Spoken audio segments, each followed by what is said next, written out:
কলকাতার কিপ্টে দাদারা যারা বাড়িতে অতিথি আসলে জিজ্ঞেস করেন, দাদা খেয়ে এসেছেন না গিয়ে খাবেন, সে তারাই ফেসবুক ইউটিউবের কমেন্ট বক্সে এসে বলে বাংলাদেশকে আমরা আলু দেই, পেঁয়াজ দেই, আমরা না দিলে বাংলাদেশ না খেয়ে মরবে। অথচ ২৬ লাখ ভারতীয় চাকরি করে বাংলাদেশে, যাদের অধিকাংশেরই নেই ওয়ার্ক পারমিটস। আপনি শুনলে আটকে উঠবেন। আমাদের প্রবাসী ভাইদের কষ্টার্জিত বাৎসরিক রেমিটেন্সের প্রায় 1/4 চলে যাচ্ছে ভারতে। স্বাধীন বাংলাদেশের ভূখণ্ডে ভারত তৈরি করেছে নিজস্ব ব্রিজ, আবার আমাদের ন্যায্য ট্রানজিট সুবিধা না দিয়ে বাংলাদেশের কাছ থেকে নিচ্ছে ঝুঁকিপূর্ণ করিডোর সুবিধা, যা বাংলাদেশের সার্বভৌমত্বের জন্য হুমকি।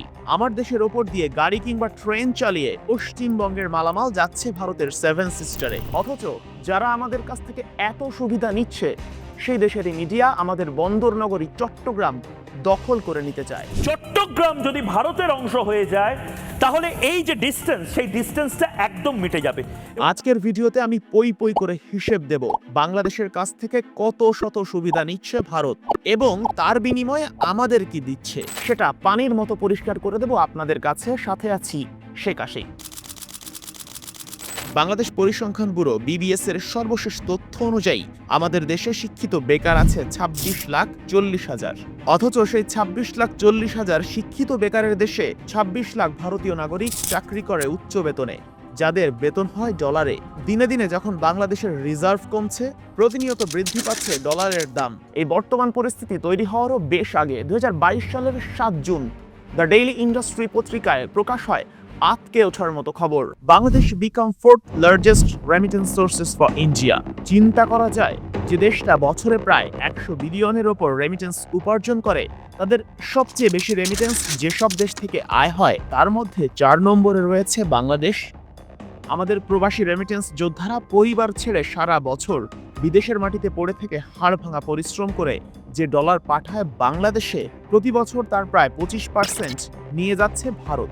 বছরে বাংলাদেশের প্রবাসী আয় 20 থেকে 24 বিলিয়নের মধ্যে ওঠানামা করে। সেখান থেকে প্রায় 5 বিলিয়ন অর্থাৎ 500 কোটি US ডলার রেমিটেন্স হিসেবে চলে যাচ্ছে ইন্ডিয়াতে। দ্রব্যমূল্যের ঊর্ধ্বগতির পেছনে যখন অন্যতম দায় দেয়া হয় ডলার ক্রাইসিসকে, সেখানে আমাদের বাৎসরিক রেমিটেন্সের 1/4 চলে যাচ্ছে ভারতে। 1 ফেব্রুয়ারি 2024 আমাদের সময় .com পত্রিকায় কাজী এম মুর্শেদের একটি গবেষণা প্রকাশ পায়। সেখানে স্পষ্টভাবে উঠে আসে কোন 4টা উপায়ে ভারতীয়রা বাংলাদেশে কাজ করে, যাদের বেশিরভাগই অবৈধ। প্রথম ক্যাটাগরিতে তারা যাদের ওয়ার্ক পারমিট আছে, সংখ্যাটা খুবই কম। দ্বিতীয় ক্যাটাগরিতে যারা আছেন তাদের ওয়ার্ক পারমিট নেই কিন্তু ভিসা নিয়ে এসে কাজ করে, আবার নির্দিষ্ট সময় পর পর তারা ভারতে ফিরে গিয়ে ভিসা রিনিউ করে বাংলাদেশে চলে আসে। তৃতীয় যারা আছেন তাদের আত্মীয়রা বেশিরভাগ সময় পার্ট টাইম স্কুলগুলোতে কাজ করে। আর চতুর্থ হলো মূলত ইনভেস্টর। এরা বিভিন্ন কোম্পানির অলিখিত মালিক, অর্থাৎ মালিক দেখানো হয় কোনো একজন বাংলাদেশিকে, যে মূলত একজন সাইনবোর্ড। বাংলাদেশি সেই কোম্পানির মূল মালিক সবসময় একজন ভারতীয়। পৃথিবীর বিভিন্ন দেশের বাসিন্দাদের জন্য বাংলাদেশ সরকারের বৈধ ওয়ার্ক পারমিট দেয়া আছে 85,000-এর মতো। এর মধ্যে 65,000ই ভারতীয়দের দখলে, বাকি 20,000 অন্যান্য দেশের বাসিন্দারা পেয়েছেন। ভারতীয়রা বাংলাদেশের বিভিন্ন কোম্পানিতে চাকরি করে। গাড়ি বাড়ি সুবিধা একেবারে আলাদা। বেতনের একটা অংশের লিখিত প্রমাণ থাকে, যেটা ব্যাংক অ্যাকাউন্টে পেমেন্ট করা হয়, তবে এর চেয়ে বেশি অর্থ হাতে হাতে প্রদান করা হয়, যা হুন্ডির মাধ্যমে চলে যায় ভারতে। বিভিন্ন কোম্পানির CEO সহ বড় বড় অন্যান্য পদে নিয়োগ দেওয়ার জন্য বিজ্ঞাপন এমনভাবে দেয়া হয় যেখানে ভারতীয় ছাড়া অন্য কেউ আবেদনই করতে না পারে। কথায় কথায় বলতে শুনি বড় বড় কোম্পানির CEO হওয়ার মতো যোগ্যতা সম্পন্ন লোক বাংলাদেশে নাকি নেই। অথচ Grameenphone, Unilever, British American tobacco, standard chartered bank সহ অনেক জায়ান্ট প্রতিষ্ঠানের প্রধান নির্বাহী বাংলাদেশি। এটা ছিল প্রথম ক্যাটাগরি। এবার আসি দ্বিতীয় ক্যাটাগরিতে, যে সুযোগটা সবচেয়ে বেশি ব্যবহার করে ভারতীয়রা, যাদের বাংলাদেশে কোনো ওয়ার্ক পারমিট নেই, তারপরও যে কোনো একটা চাকরিতে ঢোকে, নগদে হাতে হাতে বেতন নেয়, 1 মাস বা 3 মাস পর ভারতে গিয়ে ভিসা রিনিউ করে। ভারতীয় আইন অনুযায়ী বিদেশে 180 দিনের কম থাকলে সেখানে উপার্জনের ওপর কোনো আয়কর দিতে হয় না। যদিও ভারতীয়রা তার দেশের কর ফাঁকি দিল কি দিল না সেটা আমাদের দেখার বিষয় নয়, তবে বাংলাদেশি কোম্পানিগুলো ওইসব ভারতীয়দের সাথে হাত করে তাদেরকে কনসালটেন্ট বা অ্যাডভাইজার হিসেবে দেখিয়ে আমার দেশের আয়কর ফাঁকি দিয়ে শুধু মূল বেতন দেয়। তৃতীয় ক্যাটাগরিতে যারা আছেন তাদের কারো কারো স্বামীর ওয়ার্ক পারমিট আছে, কারো কারো আবার নেই। তারা চাকরি করে বাংলাদেশে, তাদের সন্তানও পড়াশোনা করে বাংলাদেশের স্কুলে, আবার তাদের স্ত্রীরা বিভিন্ন স্কুলে চাকরি করেন ওয়ার্ক পারমিট ছাড়াই। চতুর্থ ক্যাটাগরি সবচেয়ে ভয়ানক। বাংলাদেশ বেশ কিছু উন্নত দেশে জিএসপি সুবিধা পাওয়ায় ভারত রেডিমেড গার্মেন্টস শিল্পে আমাদের চেয়ে পিছিয়ে পড়ে। পরবর্তীতে নেপালের বিরাটনগর গিয়ে ইনভেস্ট করলেও সেখানে সুবিধা করতে পারেনি। এরপরই ভারতীয়রা টার্গেট করে বাংলাদেশের রাজধানী ঢাকাকে। আমাদের দেশের অনেক রেডিমেড গার্মেন্টসের মালিক বাংলাদেশি হলেও সেখানে ডিরেক্টর হিসেবে একজন ভারতীয় থাকেন। মূলত ওই প্রতিষ্ঠানের মূল মালিক সেই ভারতীয়। বিদেশি ক্রেতার সঙ্গে দরদাম থেকে শুরু করে সমস্ত ইনভেস্ট থাকে ইন্ডিয়ানদের হাতেই। ওই প্রতিষ্ঠানে বাংলাদেশি যারা থাকেন, মালিকানার লাইসেন্স তাদের যে কোনো একজনের নামে থাকলেও সে শুধুই একজন বেতনভুক্ত কর্মচারী। অর্থাৎ বাংলাদেশের জিএসপি সুবিধা ব্যবহার করে সমৃদ্ধ হচ্ছে ভারতের অর্থনীতি।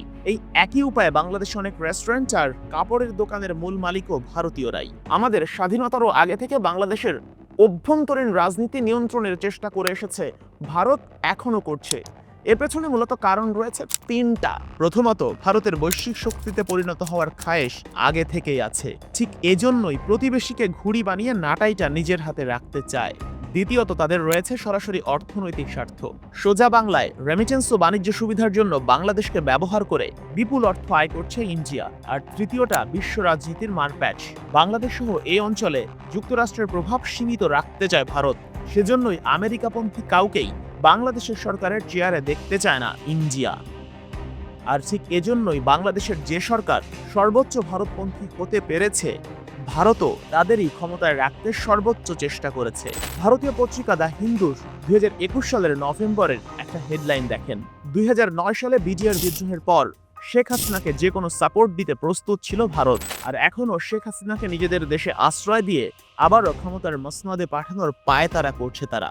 তাই তো 10 নভেম্বর 2024 নূর হোসেন দিবসে দলীয় নির্দেশনা মেনে আওয়ামী লীগের নেতাকর্মীরা যখন ট্রাম্পের ছবি সাথে নিয়ে বিশৃঙ্খলা তৈরির চেষ্টা করে, তখন ভারতীয় মিডিয়ায় প্রচার হয় ট্রাম্পের সমর্থকদের নির্যাতন ও আটক করেছে বাংলাদেশের আইন শৃঙ্খলা বাহিনী। Crackdown on Trump supporters in Bangladesh. Bangladesh army and police late night carried raids against people supporting Donald Trump. এই হচ্ছে ভারতীয় দালাল মিডিয়ার কাজ, যারা সারাদিন বাংলাদেশ নিয়ে প্রোপাগান্ডা, ডিসইনফরমেশন, ফেক নিউজ বা মিস ইনফরমেশন ছড়াতে থাকে। ভারত যে বাংলাদেশ থেকে কি পরিমাণ সুবিধা নেয় তার একটা বড় উদাহরণ মৈত্রী সেতু। চট্টগ্রাম বন্দর ব্যবহার করে কলকাতার দাদারা যেন ত্রিপুরা, অরুণাচল, মেঘালয় কিংবা নাগাল্যান্ডে মালামাল নিয়ে যেতে পারে, সেজন্য 2015 সালে শুরু হয় মৈত্রী সেতুর কাজ। ভারতের ত্রিপুরার সাব্রুম এবং বাংলাদেশের চট্টগ্রামের রামগড়কে সংযুক্ত করে নির্মিত সেতুটি 2021 সালে উদ্বোধন হয়। নামটা মৈত্রী সেতু দেয়া হলেও এই ব্রিজ দিয়ে বাংলাদেশের আদেও কোনো কাজ নেই। তাই তো সেতু নির্মাণের সম্পূর্ণ 133 কোটি রুপি খরচ করে ভারতের সেন্ট্রাল গভর্নমেন্ট। ভারতীয় পত্রিকা ফাইন্যান্সিয়াল এক্সপ্রেসও বলছে এই সেতুটা সবচেয়ে বেশি কাজে লাগবে চট্টগ্রাম ও মোংলা বন্দর ব্যবহার করে পশ্চিমবঙ্গের পণ্য সামগ্রী নর্থ ইস্ট ইন্ডিয়া অর্থাৎ 7 সিস্টারে পাঠাতে। একবার ভাবুন, বাংলাদেশের বন্দর ব্যবহার করতে বাংলাদেশের জমিতে নিজস্ব অর্থায়নে ভারত তৈরি করেছে ব্রিজ, আবার নাম দিয়েছে মৈত্রী সেতু, যে সেতু ভারতের অর্থনীতিতে রাখছে বড় ভূমিকা। এই সুবিধা পৃথিবীর আর কোন দেশ দেয়? এই কথাগুলো আপনি কখনোই কোনো ইন্ডিয়ানের মুখে শুনবেন না। শুধু কমেন্ট বক্সে তারা এসে বলবে বাংলাদেশকে আমরা আলু দিচ্ছি, পেঁয়াজ দিচ্ছি, কিন্তু এর বিনিময়ে যে ডলার নিচ্ছি সেটা আবার তারা বলবে না। অথচ কলকাতার ব্যবসায়ীরা বাঁচেই বাংলাদেশ দিয়ে।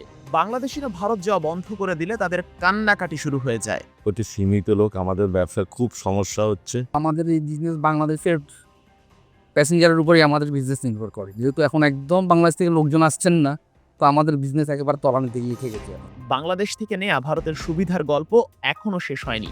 এখন শোনাবো সবচেয়ে ভয়ানক করিডোর সুবিধার কথা। মনে করি এ দেশের কোনো গাড়ি বিদেশ হয়ে সি দেশে মালামাল নিয়ে যায়, কিন্তু যদি এমন হয় ভারতের একটা মালবাহী ট্রাক বাংলাদেশের বর্ডারে এসে কোনো একটা বাংলাদেশি ট্রাকে মালামাল তুলে দিল এবং বাংলাদেশি সেই ট্রাকটা ভারত বা অন্য কোনো দেশের বর্ডারে সেটা পৌঁছে দিল, সেটা হচ্ছে ট্রান্সশিপমেন্ট। এসব সুবিধা তো ভারত নিচ্ছে, এর সাথে নিচ্ছে ভয়ানক আরও একটা সুবিধা। 2018 সালের 25 অক্টোবর দিল্লিতে বাংলাদেশ ভারত একটা চুক্তি সই হয়, যে চুক্তিপত্রটা এই মুহূর্তে আছে আমার হাতে। চুক্তিপত্রের হেডলাইনটা শুধু একবার দেখেন। Agreement on the use of Chittagong and Mongla port for movement of goods to and from India. ভালো করে খেয়াল করে দেখুন, goods to and from India অর্থাৎ আমার দেশের রাস্তার ওপর দিয়ে আমার দেশের চট্টগ্রাম ও মোংলা বন্দর ব্যবহার করে ভারতীয় গাড়িতে করে ভারতের এক রাজ্য থেকে অন্য রাজ্যে মালামাল পাঠানো হচ্ছে।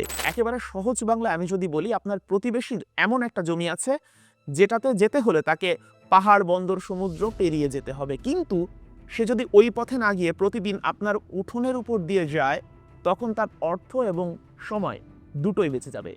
এটাই হচ্ছে করিডোর সুবিধা। এজন্যই কোনো রাষ্ট্র কাউকেই করিডোর সুবিধা দেয় না, কিন্তু বাংলাদেশ এই সুবিধা দিয়ে আসছে ভারতকে। ভারতীয় পত্রিকা দ্য ইকোনমিক টাইমসের 2024 সালের এপ্রিলের হেডলাইনটা দেখেন, Bangladesh gives India permanent access to Chittagong and Mongla port. চিন্তা করতে পারেন, আমার দেশের চট্টগ্রাম এবং মোংলা বন্দর সবচেয়ে গুরুত্বপূর্ণ দুই বন্দর ব্যবহার করার পার্মানেন্ট অ্যাক্সেস আমরা ইন্ডিয়াকে দিয়ে দিয়েছি। কিন্তু দীর্ঘদিন ধরে বাংলাদেশ ভারতের কাছ থেকে একটা সুবিধা চেয়ে আসছে, কিন্তু ভারত বছরের পর বছর ধরে দিচ্ছি, দিব, কদিন পরেই দিব বলে শুধু আশা দেখিয়ে আসছে। নেপাল ও ভুটান 1976 ও 1984 সালে বাংলাদেশের সাথে ট্রানজিট চুক্তি করেছিল, কিন্তু ভারত তাদের দেশের ওপর দিয়ে বাংলাদেশের মালবাহী গাড়ি চলাচলের অনুমতি দেয়নি। তাই বাধ্য হয়ে নেপাল ও ভুটানের সঙ্গে আমাদের আর ব্যবসা করা হয়নি। অথচ ইন্টারন্যাশনাল ট্রেড অর্গানাইজেশনের শর্ত হচ্ছে তাদের এক সদস্য আরেক সদস্যের ওপর দিয়ে তৃতীয় কোনো সদস্য রাষ্ট্রে মালামাল পাঠাতে চাইলে মাঝের দেশটা ট্রানজিট সুবিধা দিতে বাধ্য, কিন্তু ভারত এসব নিয়মের তোয়াক্কাই করে না। দুঃখের বিষয় হচ্ছে এত কিছুর পরও এখনো 5টি রুটে বাংলাদেশের ওপর দিয়ে ভারতের ট্রেন চলাচল করে, এর মধ্যে 3টি যাত্রীবাহী, বাকি 2টি পণ্যবাহী। আর কদিন আগে যে ভারতের রেল লাইন নিয়ে আমাদের দেশে আন্দোলন হলো, সেই ট্রেন চালুর অনুমতিও কিন্তু আওয়ামী লীগ সরকার দিয়ে গেছে। নতুন চুক্তিতে ভারতের ট্রেন পশ্চিমবঙ্গের গেদে সীমান্ত দিয়ে ঢুকে পাবনা হয়ে নাটোর দিয়ে দিনাজপুরের পার্বতীপুর পার হয়ে নীলফামারী দিয়ে ভারতের কুচবিহারে ঢুকবে। এই হচ্ছে আমার বাড়ির উঠোন ব্যবহার করে ভারতীয়দের এক রাজ্য থেকে আরেক রাজ্যে যাওয়ার রুট। আমাদের দেশের ওপর দিয়ে মালামাল টানার জন্য ভারত আমাদের কিছু টাকা পয়সা দেয়। পরিমাণটা শুনবেন, প্রতি চালানে 30 টাকা প্রসেসিং ফি, টন প্রতি 20 টাকা ট্রান্সশিপমেন্ট ফি, 100 টাকা সিকিউরিটি চার্জ ও 100 টাকা প্রশাসনিক চার্জ, এর সাথে 15% ভ্যাট, আর প্রতি কিলোমিটার রাস্তা ব্যবহারের জন্য 1 টাকা 85 পয়সা। কিন্তু দুঃখের বিষয়, আন্তর্জাতিক পেমেন্ট হলেও ভারত আমাদের ডলারের পরিবর্তে টাকাতেই পেমেন্ট করে, আর আমাদের কাছ থেকে নেওয়ার সময় ভারত কিন্তু তাদের পেমেন্টটা ডলারেই নেয়। বাংলাদেশ ও ভারতের মধ্যে 54টি আন্তঃদেশীয় নদী রয়েছে, এর মধ্যে 53টি নদী ভারতের উজান থেকে বাংলাদেশের ভাটি অঞ্চলে প্রবাহিত হয়েছে। কিন্তু দুঃখের বিষয়, ভারত আন্তর্জাতিক নদী আইন লঙ্ঘন করে তার উজানে অবস্থিত নদীগুলোতে অবৈধ বাঁধ ও ব্যারেজ নির্মাণ করে নদীর পানি আটকে রাখছে এবং নদীর গতিপথ পরিবর্তন করে সেই পানি আবার ভারতে নিয়ে যাচ্ছে। ফলে আমাদের দেশের অংশের নদীগুলো হারাচ্ছে নাব্যতা। এদিকে ভারতীয় অংশের উজানের নদীগুলোতে যখন পানি ওভারলোড হয়ে যায়, তখন ভারত সরকার সেই নদীগুলোর উপর বাঁধ ও ব্যারেজগুলোর গেট খুলে দেয়, যার কারণে সৃষ্টি হয় বন্যা। আর সেই বন্যায় আমাদের দেশে কি পরিমাণ ক্ষয়ক্ষতি হচ্ছে সেটা তো কিছুদিন আগেই আপনারা দেখেছেন। এরপরও কি বলবেন, ভারত আমাদের বন্ধু রাষ্ট্র, ভারত সবসময় আমাদের পাশে থেকেছে। ভারত পাশে থেকেছে তখনই যখন তার লাভটাই বেশি হয়েছে। সাথে ছিলাম শেখ আশিক। সবাই ভালো থাকবেন, ইয়াং ফেলো চ্যানেলের সঙ্গে থাকবেন। আল্লাহ হাফেজ।